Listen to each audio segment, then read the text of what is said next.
You know those channels that are dedicated vlogs about an exotic or particularly cute pet?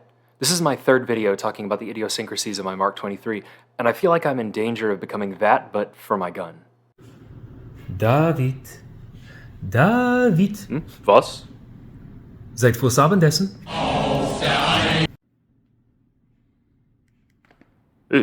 Pfund von Pfirsich wieder aufbereitet? Verachten Sie mich, mein Herr? Oh, nein, nein, nein, nein, nein, mein liebes kleines gefährlich Waffenkind. Das war nur ein Scherz. Scherz.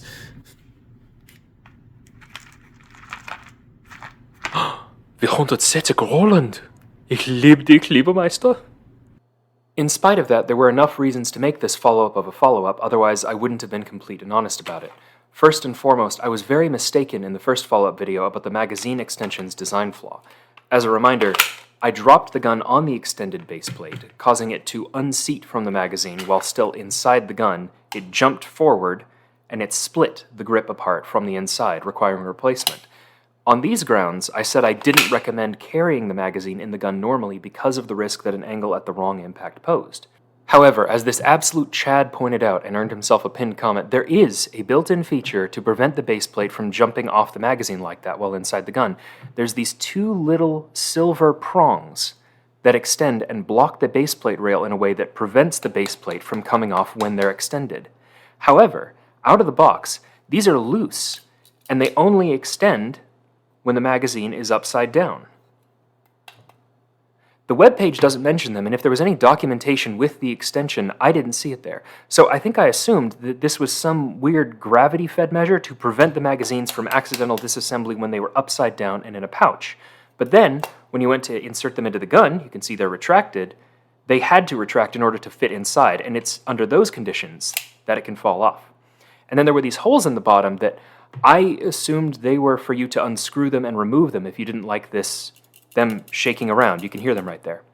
In actuality, and this is what the pinned commenter pointed out, and I'm so embarrassed that I didn't realize this, these retention pins can be screwed, but in the other way. You can screw them in and lock, once you've assembled it, you can lock those silver prongs down so that they don't move anymore. Once you've screwed them in as part of assembly, then the magazine extension won't do it. Now it cannot come apart. In the gun, out of the gun, upside down, right side up, and I was just completely wrong about this. I completely misunderstood the feature. This was pure user error on my part, and I'm very sorry for the bad information. At least as far as this goes, this is not an issue anymore. Inside my gun, I would be able to bash this against it, at least theoretically, because those little silver prongs are stopping it from disassembling. That's the primary reason for this video, to retract my ignorant slander of the HK Parts extension. I was wrong. I don't want to cost them sales. I don't want to tell people this is going to ruin your gun if you use it right. You got to screw in these little holes right here, and they're itty-bitty screws. But while we're here, there's a couple other things I wanted to talk about. Since we're already discussing the extension, I wanted to mention that in Garantham's recent video about the Mark 23, I noticed he also failed to get slide lock on the last round with the extension, about 10 minutes in. I mentioned in my first follow-up video that this was a problem I consistently had, even, notice, right there, see, didn't lock back with an empty magazine?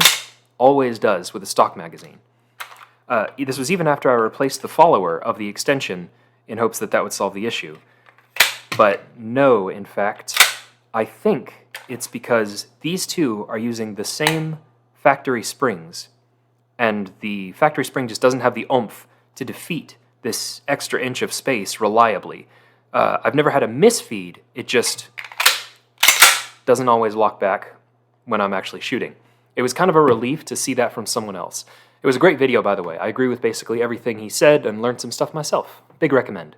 Next, I abandoned my idea of making an adapter for my concealable IWB holster to become an OWB somehow. I just went with a new one from Litton Custom Holsters.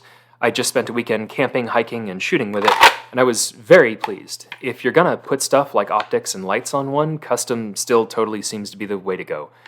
So now I've got my own OWB for range days and in a woods fun, and then I've got the IWB for CC and more flexible carry use, like off-body carry in a sling bag when my clothing options exclude concealing. I know my preference for carrying without a holster is the minority, and you probably don't need convincing to use a holster, But I want to give kudos to a rarely mentioned perk of holsters. It's much less wear on clothing. I've worn a hole in the same place on a bunch of my pants from Mexican carrying over the years. The front corner of the slide and sight just digs away at this one spot under the right back pocket. Fortunately, it's in a place that doesn't show. So, when I want to conceal in nicer clothing I actually care about preserving, it's been really nice to have that Kydex layer between the gun and the nicer fabric. I concealed it for my wedding a couple weeks ago, and between the dancing and princess carrying, I didn't want to be wearing a hole in my suit trousers with all the movement of the day. And based on the pictures and video afterwards, the only time I was really printing was when cutting the cake. Not to be a broken record, but this is yet another data point about how doable concealing a big gun can be. This is the first suit I ever owned, and the first thing I did when getting it back from the tailor was test whether it really worked. On the note of accessories, I can confirm that a taco-style pistol mag pouch fits the 23's magazines very well. Until a few weeks ago, I'd just been reloading from my pocket out of skepticism that any generic, non-23 specific pouch could fit these big lads. But, taco pouch do. Oh, something kind of cool that I didn't even know existed until my wife got me one for my birthday recently. It's basically a bore sight, but instead of just sitting in the barrel and broadcasting a constant laser, it only goes off when the firing pin is struck. So you can use it for dry fire practice. I guess this is what like Mantis is. You just drop it in the bore, and then each trigger pull, it shoots a laser. And I thought that was really neat for dry fire, and I haven't used it quite too much yet. The only downside of it is there's no rim, so in order to get it out, you actually have to push something down. I've just been using a chopstick. But yeah, very cool idea. Just thought it might be handy for anyone looking for another effective means of dry fire practice. Anyway, I sincerely hope this is the last time I make a video like this and further solidify my weird gun as my whole personality and identity. I don't think I've made any claims worthy of retraction, and if needed, I'll just update the description and pin comment instead of making another one. Y'all have been incredibly kind in your comments and even disagreements with me. Thank you for the interest and the discussion, and I'll have something very different next time. I hope God blesses you wherever He has you. For those who've stuck around to the end, have some B-roll of me learning El Prez with my Glock on that same camping shooting trip I just mentioned. Have fun. Wait. Okay, sorry. Yeah. Hold on. Just think it through. Didn't say I was ready.